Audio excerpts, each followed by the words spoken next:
이스라엘 백성들은 하나님께서 선택받은 백성이라는 선민의식을 가지고 있습니다. 그래서 그들은 이 선민의식에 대해서 큰 자부심을 가지고 사는 민족입니다. 그런데 문제는 이 자부심이 커지다 보니까 이 선민의식이 좋은 의미인데 왜곡되기 시작했다는 것이죠. 그래서 그들은 어떻게 나중에 생각하게 되냐면 하나님께서 오직 이스라엘 백성만 선택하셔서 구원하시기로 작정하셨다라고 생각을 하게 됐다는 것입니다. 하나님께서 이스라엘을 선미로 택하신 것은 사실입니다. 그렇지만 이스라엘 민족만 구원하시기로 택하신 것은 아니라는 것이죠.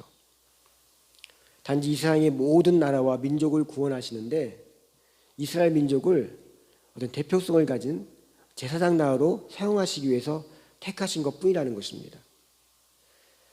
그래서 이스라엘 민족들의 그릇된 선민의식 때문에 구원받아야 할 이방인들은 구원받을 수 없는 사람들로 낙인을 찍고 이방인에 대한 심각한 편견까지 가지게 된 게 이스라엘 백성들의 그런 선민의식의 자부심이었습니다. 이 그릇된 선민의식은 결국에는 영적인 교만으로 이어졌고 그 결과 그들이 오히려 하나님의 구원에서 멀어지게까지 되어서 하나님의 아들 예수 그리스도를 십자가에 못 박아 처형시키는 데까지 이르게 됐다는 것입니다. 바울은 예수를 믿고 나서 자신들의 민족이 가지고 있는 이 선민의식이 잘못되어진 것에 대해서 뒤늦게 깨닫게 됩니다. 하나님의 구원과 사랑은 이스라엘 민족이나 이방 민족이나 차별하지 않으십니다. 하나님은 이방인도 부르시고 구원하시길 원하신다는 사실을 로마서 9장에서 기록하고 있습니다. 바울은 하나님이 이방인들도 사랑하시고 그들에게도 구원이 있음을 설명하기 위해서 21절에 토기장의 비유를 듭니다. 21절에 보면 토기장이가 진흙 한 덩이로 하나는 귀 있을 그릇을 하나는 천 있을 그릇을 만들 권한이 없느냐. 여기서 이 비유를 잘못 해석하면 귀하게 쓸 그릇과 천이 쓸 그릇을 구원받을 자와 멸망받을 자로 해석할 수도 있습니다. 그렇지만 여기서 의미하는 것은 구원받을 자와 받지 못할 자를 미리 정해놓았다라는 의미가 아니라 유대인과 이방인을 뜻하는 내용입니다. 이것을 뒷받침해 준 말씀이 24절에 나옵니다. 24절에 뭐라고 되어 있냐면 이 그릇은 우리니 곧 유대인 중에서 뿐만 아니라 이방인 중에서도 부르신 자니라. 이렇게 명확하게 이 그릇이 유대인을 말하고 이방인을 말한다라고 이렇게 표현한 걸 보면 분명하게 이것은 구원받을 자, 구원받지 못할 자가 아니라 유대인과 이방인 이렇게 표현했다는 그런 뜻인 것입니다.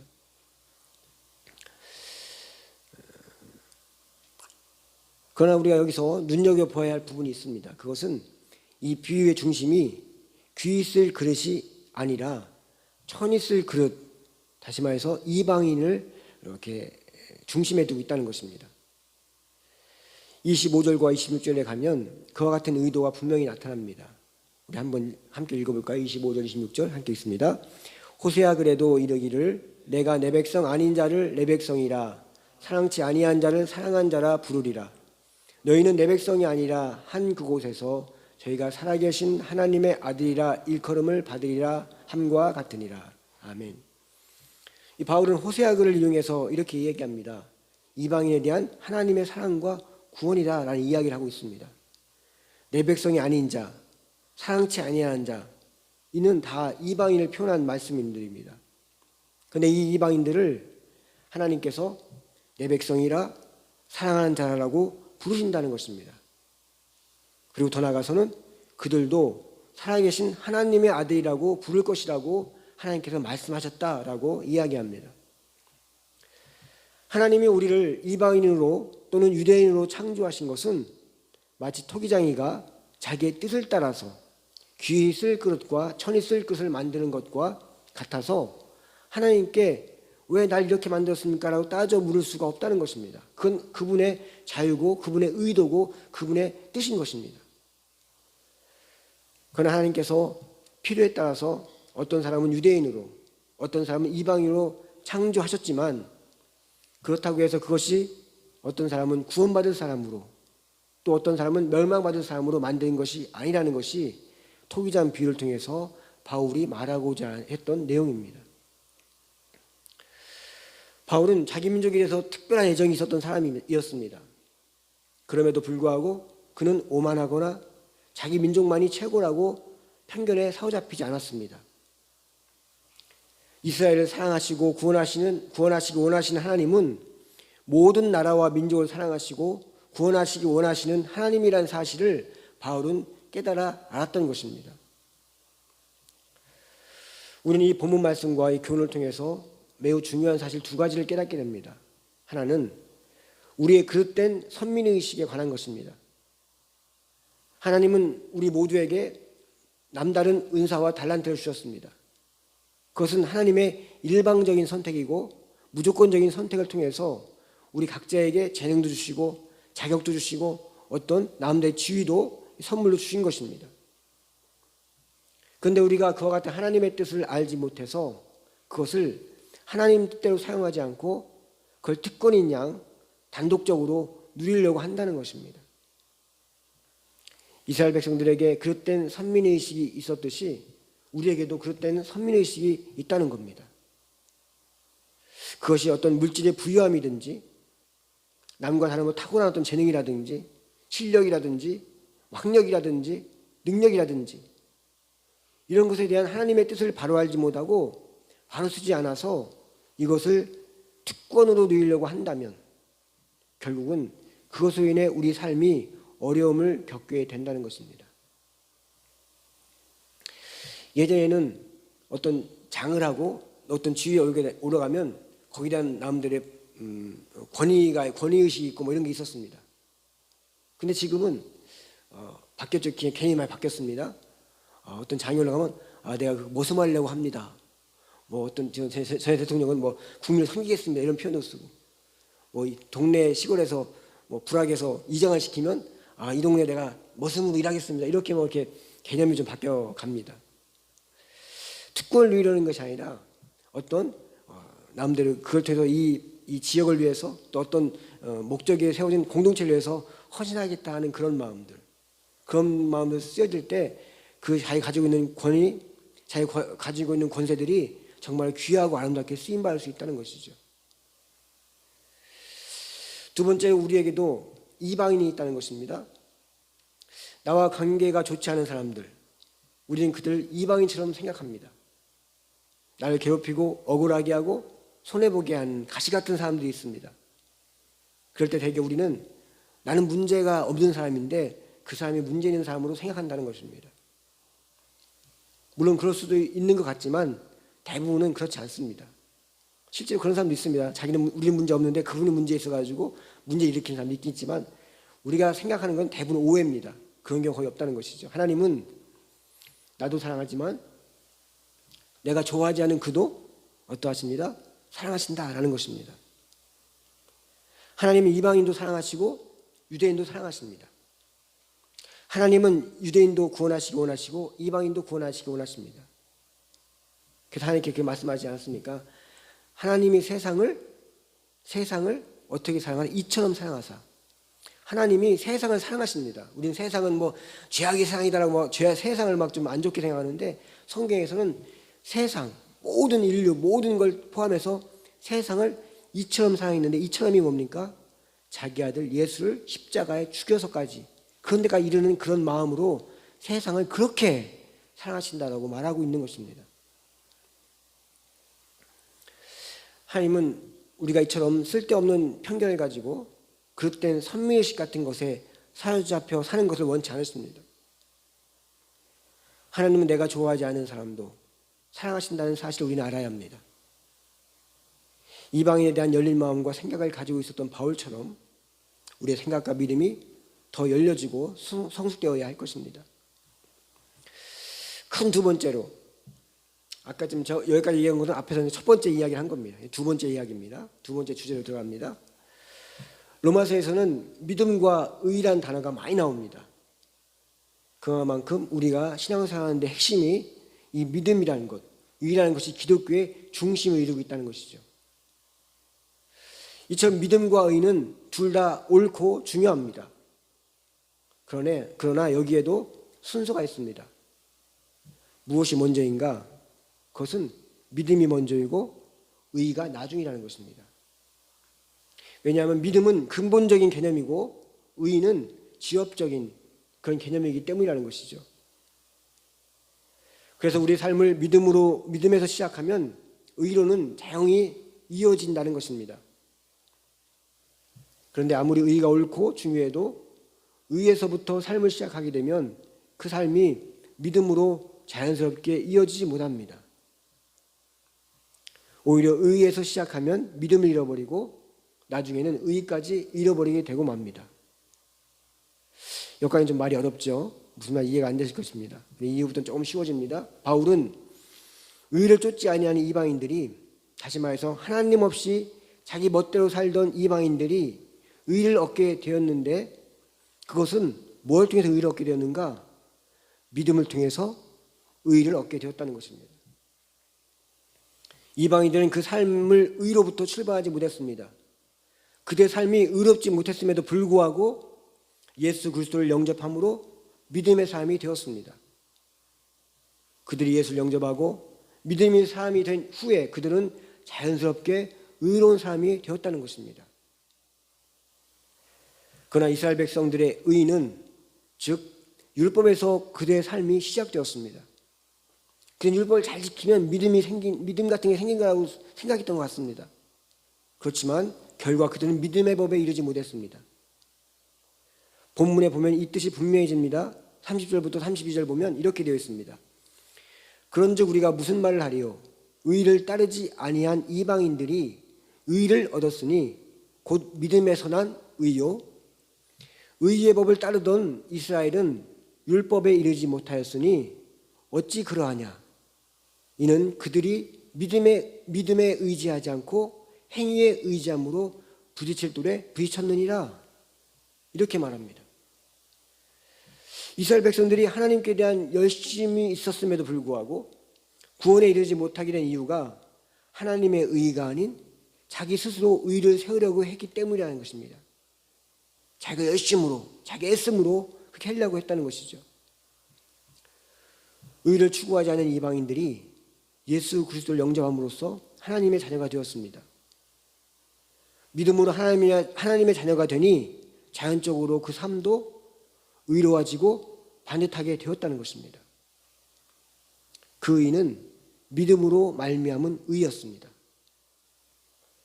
그러므로 그들에게 나타난 의는 그들 스스로 이루어낸 의가 아니라 믿음의 의, 곧 하나님을 믿음으로 온 의라는 것입니다. 그러나 이스라엘 백성들은 믿음보다 의를 앞세웠습니다. 그들은 의를 그들의 노력과 열심으로 얻을 수 있다라고 생각했습니다. 어찌 보면 열심도 노력도 의미가 있습니다. 미미하나마 의를 얻을 수가 있습니다. 그러나 그렇게 얻은 의는 믿음으로 인한 의가 아니라 그들의 열심과 노력으로 얻은 의였기에 그 의는 하나님의 의가 아닌 그들 자신의 의였습니다. 그렇게 해서 이스라엘 백성들은 자신의 의를 자랑하게 되었고 결국은 자기를 자랑하고 경배하는 교만한 자들이 되어버리고 말았습니다. 이스라엘 백성들이 처음부터 자기의 의를 자랑하고 내세웠던 것은 아닙니다. 그들도 처음에는 믿음의 의를 추구했던 사람들이었습니다. 하나님을 전심으로 믿어 의를 얻게 되었을 때 그들은 그 의를 믿음으로 말미암은 하나님의 의로 인정하고 모든 영광을 하나님께 돌렸어야 했습니다. 그러나 그들은 믿음으로 말미암은 하나님의 의를 가지고 마치 자기들의 의인 양 그렇게 가장했다는 것입니다. 그래서 그들은 교만한 자가 되었고 나중엔 자기 의를 자랑하고 드러내기 위해서 율법을 지키는 사람이 되었습니다. 내 율법 이만큼 지켰으니 내가 이렇다. 자기 자랑으로. 이와 같은 실수는 이스라엘 백성에게만 있는 실수가 아닙니다. 예수 믿는 우리에게도 교회 안에도 여전히 그 반복되는 일상적인 실수, 실수라면 쉽게 얘기한 거지만 죄가 될 수가 있겠죠. 라는 것이 있다는 것이죠. 자신의 의를 자랑하며 그 의가 믿음을 앞서게 되면 그 믿음은 점점 사라지게 되고 없어지게 됩니다. 그렇게 되면 자연히 외식하는 자가 되고 신앙인이 아닌 종교인이 될 수밖에 없습니다. 그냥 일반 다른 종교, 잘 다니는 사람들, 다른 굿하는 사람들, 미신 믿는 사람들과 다를 바 없는 그런 종교인이 된다는 것입니다. 예수 믿는 것이 다른 종교와 다른 것이 있다면 그건 하나님을 믿는 것, 믿음. 어떤 내가 불공을 드리고 무슨 100일 기도하고 뭘 해서 몇십 년 동안 산에 올라가 돌 닦은 것, 그렇게 해서 얻는 것이 아니라, 그렇게 업을 쌓는 것이 아니라, 그 공로를 쌓는 것이 아니라, 우리가 믿는 하나님은 그 믿음을 가지라. 내가 하나님 됨을 믿어라.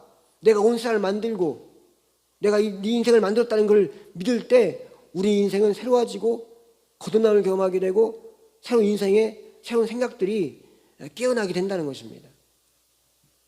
그래서 우리의 첫 번째 믿음의 고백은 창세기 1장 1절에 있습니다. 태초에 하나님이 천지를 창조하시니라.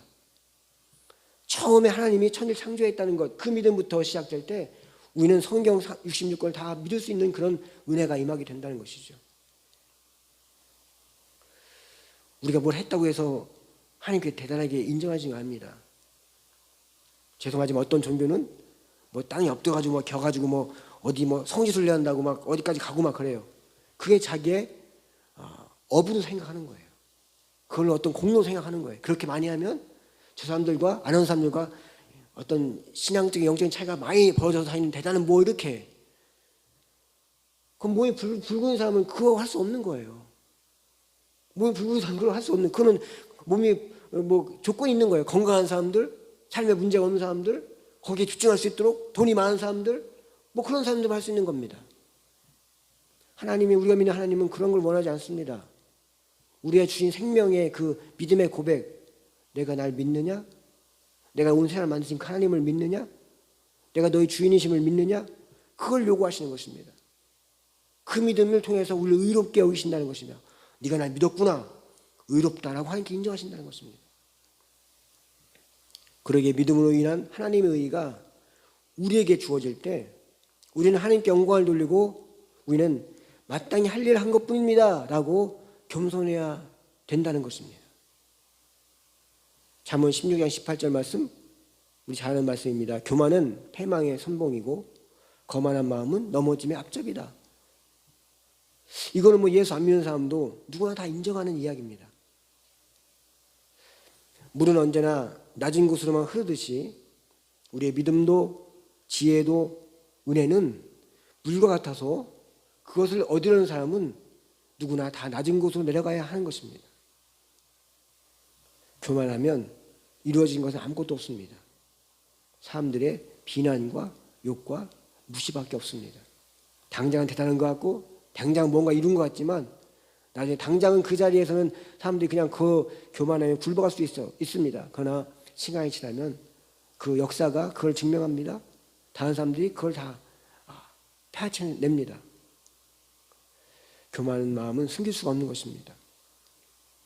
겸손한 마음, 그 마음이 하나님께서 하나님 은혜 안에 거할 수 있는 좋은 삶의 어떤 그런 터지가 될 수가 있다는 것이죠. 오늘 말씀을 두 가지로 정리해 봅니다. 천장이가 그릇을 만들듯이 귀에 쓰는 그릇도 만드시고 천이 쓰는 그릇을 만들기도 하지만 귀에 쓸 그릇이라고 해서 어떤 다른 특권이 주어진 것이 아니라는 것. 어느 누구에게나 하나님의 은혜는 동일하며 구원의 문은 똑같이 열려 있다는 것입니다. 두 번째로 이스라엘 백성은 율법을 가지고 의를 이루려 했지만 그것은 도리어 자신들의 우월감과 교만으로 이어졌습니다. 그러나 이방인들이 믿음을 통해서 하나님의 의를 이루었습니다.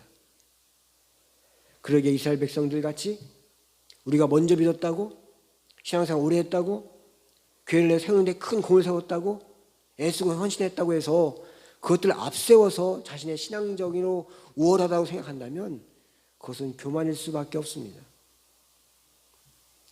믿음은 더 커가고 더 깊어지고 더 성장하고 더 성숙해질수록 가을에 벼이삭이 고개를 숙이듯이 겸손해지는 것입니다. 신앙생활은 은혜입니다. 우리가 잘나서 우리가 잘나서 잘 나가고 또 하는 일이 잘 돼서 승승장구한다 하더라도 하나님의 크신 은혜의 손길이 없으면 그것은 우리를 쓰레기같이 만드는 것뿐이 되지 않습니다. 또 하나님의 변화없는 용서와 사랑이 없으면 우리는 언제든지 죄의 진흙탕 속에서 죄와 범벅이 되어서 우쭐대며 교만하기 그지없는 인생일 수밖에 없는 그런 인생이라는 것입니다. 우리 이 사실을 깊이 깨닫고 이 진리를 깊이 깨닫고 늘 낮고 겸손한 마음으로 하나님의 그 크신 은혜 안에 거하는 우리 모두가 되어야 할 줄 믿습니다.